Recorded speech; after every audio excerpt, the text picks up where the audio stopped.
বাজার দর থেকে প্রায় 500 টাকা বেশি দরে সরকার ধান কিনছে, কিন্তু এই সুবিধাটা প্রান্তিক কৃষকরা পাচ্ছে না। খাদ্য গুদামে গোদামজাত করার জন্য বিভিন্ন সময়ে ধান ক্রয় করা হয়ে থাকে বা চাল ক্রয় করা হয়ে থাকে।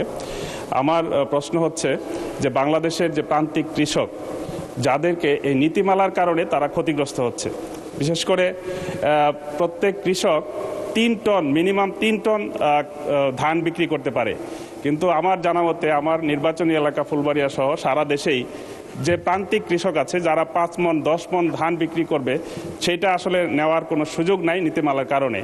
আজকে দেখা যাচ্ছে যে বাজার দর থেকে প্রায় 500 টাকা বেশি দরে সরকার ধান কিনছে, কিন্তু এই সুবিধাটা প্রান্তিক কৃষকরা পাচ্ছে না।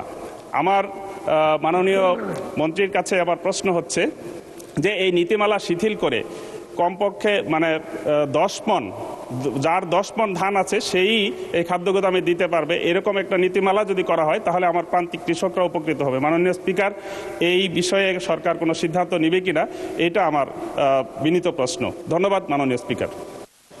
মাননীয় প্রতিমন্ত্রী মোহাম্মদ আব্দুল বারী। মাননীয় স্পিকার, আপনাকে ধন্যবাদ এবং আপনার মাধ্যমে মাননীয় সংসদ সদস্য মহোদয়কে ধন্যবাদ।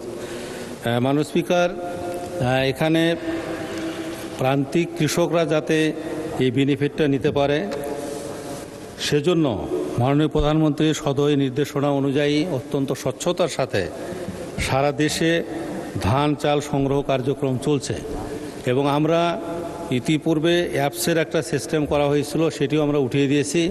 আমরা যে কোনো কৃষক ভাইরা এখানে গোডাউনে গেলে যে পরিমাণ ধানই নিয়ে যাক সেই ধানই সংগ্রহ করা হবে এবং সংগ্রহ করা হচ্ছে।